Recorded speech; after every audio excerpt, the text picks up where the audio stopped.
नमस्कार. ग्रंथ सूक्त सत्र 90 सूत्र ॲन फ्रँक. कालपासनं ॲन फ्रँक हे सूत्र धरून आपण ग्रंथसूक्त या मालिकेच्या 9व्या सत्रामध्ये काही व्हिडिओ करतोय. आपलं आजचं पुस्तक ॲन फ्रँकचं tales from the secret annex. Tales from the secret annex. Anne Frank हे नाव आपल्याला माहिती असतं. तिनं लिहिलेलं the diary of a young girl हे तिच्या मृत्यूपश्चात प्रसिद्ध झालेलं पुस्तक आपण सगळ्यांनी नक्की वाचलेलं असतं. अगदी कालच्याच व्हिडिओमध्ये पाहिलं तसं म्हटलं तसं की 40 कोटीपेक्षा जास्त प्रतींची विक्री झालेलं असं पुस्तक म्हणजे the diary of a young girl. पण याच ॲन फ्रँकचं याच डायरीच्या संबंधातलं अजून एक पुस्तक प्रकाशित झालंय. साहजिकच हेही पुस्तक तिच्या मृत्यूनंतर प्रकाशित झालंय. पण जितकी चर्चा the diary of a young girl या पुस्तकाची होते तितकं ॲन फ्रँकचं tales from the secret annex या पुस्तकाची चर्चा होत नाही. या पुस्तकाचं प्रकाशन हे मी म्हटलं तसं तिच्या मृत्यू पश्चात होणं हे अत्यंत साहजिक आहे. या पुस्तकाची जन्मकथा ही जरूर लक्षात घेण्याजोगी आहे. 1944च्या सुमारास ती जेव्हा एका गुप्त जागेमध्ये राहत होती आणि संध्याकाळच्या वेळात सगळेच कुटुंबीय एकत्रपणानं एका जागी जमून हलक्या आवाजात रेडिओ लावून जगाचा कानोसा घेत असत, त्यावेळेला 1944च्या सुरुवातीला त्यावेळच्या डच सरकारमध्ये सांस्कृतिक मंत्री असलेल्या एका मंत्र्यानं रेडिओवरनं केलेल्या आपल्या भाषणामध्ये असं म्हटलं की आपला ताबा आता हिटलरनं किंवा नाझीनं घेतलेला आहे.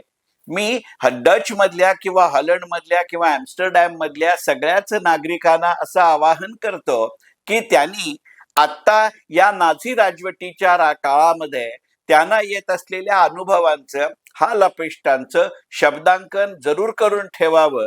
युद्ध संपल्यानंतर यथाशक्ती यथामती डच सरकार त्याची पूर्व प्रसिद्धी आणि छपाई किंवा प्रसिद्धी पूर्ण प्रसिद्धी करेल. हे वाक्य ऐकल्यानंतर स्वतःच्या डायरीकडे स्वतःच्या लेखनाकडे बघण्याचा ॲन फ्रँकचा दृष्टिकोन बदलला.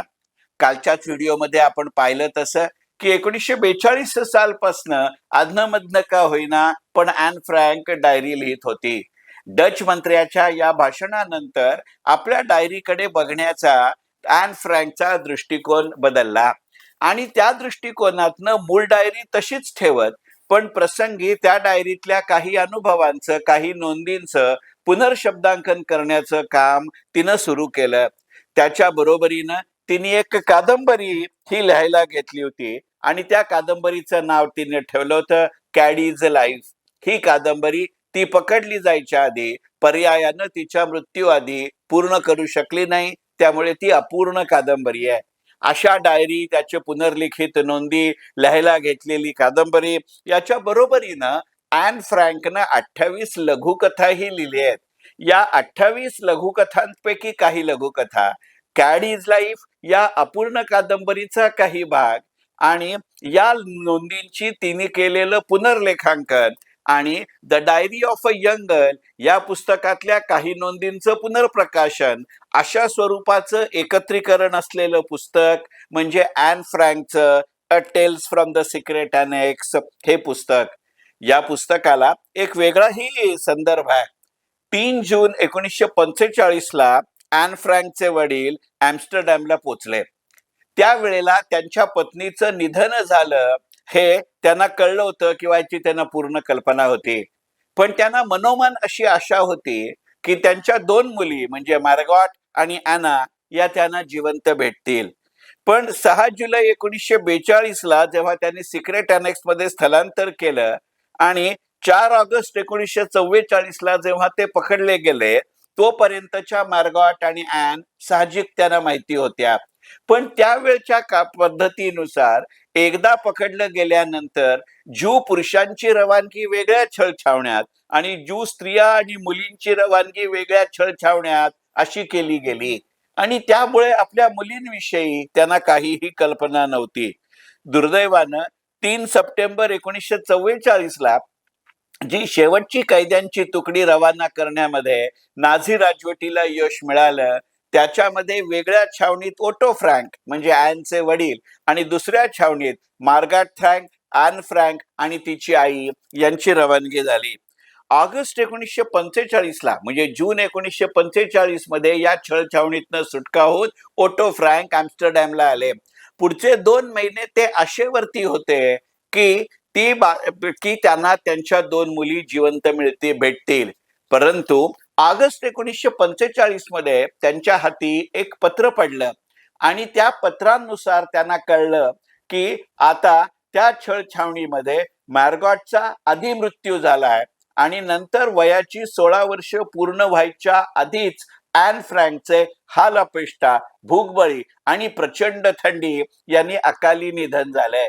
त्यावेळेला ते सिक्रेट अनेक्स मध्ये जायच्या आधीच्या काळापासून ओटो फ्रँक यांची सहकारी असणारे कौटुंबिक मित्र, ज्याला आपण फॅमिली फ्रेंड म्हणतो, असे मित्र किंवा अशा मैत्रिणीतल्या येपनं काही कागदपत्र ओटो फ्रँक यांच्या हातामध्ये दिली.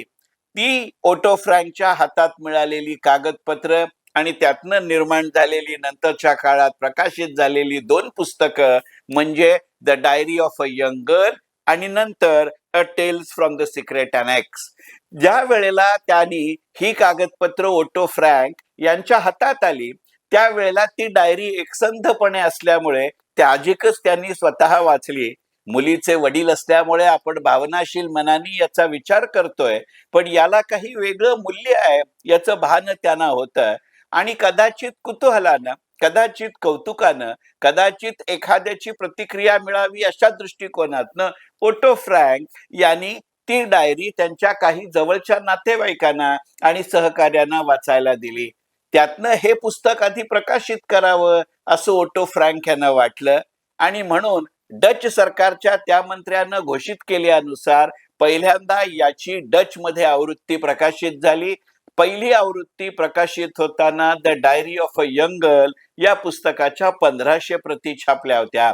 या पुस्तकाला मिळालेला प्रतिसाद पाहून ओटो फ्रँक यांनी त्यांच्या हयातीमध्ये त्या डायरीचा काही भाग, या डायरीचं पुनर्मूल्यांकन, पुनर्लेखन सुट्या कागदांवरती केलेलं, ॲन फ्रँकचे मिळालेले कागद, काही लघुकथा, कारण पूर्ण 28 लघुकथा मिळालेल्या नाहीत, परंतु त्यातल्या ज्या काही लघुकथा मिळाल्या त्या आणि कॅडीज लाईफ या अपूर्ण कादंबरीचा काही लिहिलेला भाग, अशा अर्थानं निर्माण झालेलं पुस्तक म्हणजे Tales from the secret Annex. एक जाणवणारी गोष्ट अशी की ज्या शब्दांचं काही पुनर्लेखन ॲन फ्रँकने केलं त्याची Diary of a young Girl मधली मूळ नोंद आणि Tales from the secret Annex मधली नंतरची नोंद याच्यामध्ये तीव्रता फार मोठ्या प्रमाणावरती वेगळी आहे. म्हणजे आपल्या प्राप्त परिस्थितीकडे किती पारदर्शीपणानं, किती वेगळ्या संवेदनशीलतेनं ॲन फ्रँक बघते याचं दर्शन या पुस्तकामधनं होतं. डायरी ऑफ अ यंग गर्लचं साहित्यिक मूल्य साहजिकच Tales from the secret Annex पेक्षा जास्त महत्वाचं आहे, ही गोष्ट वेगळी. पण पहिली भाबडी तरीही संवेदनशील अशी ॲन फ्रँक ही डायरी ऑफ अ यंग गर्लच्या पूर्वार्धात भेटते, तर tales from the secret annex मध्ये संवेदनशील पण जास्त प्रगल्भ अशी Anne Frank tales from the secret annex मध्ये भेटते. या पुस्तकाची विशेष चर्चा होत नाही आणि म्हणून जाणीवपूर्वक ग्रंथसूक्त या मालिकेमध्ये या 9व्या सत्रात ज्याचं सूत्र ॲन फ्रँक हे आहे, याच्यामध्ये Tales from the secret annex या पुस्तकाचा मी समावेश केला. मनपूर्वक धन्यवाद. ग्रंथसूक्त.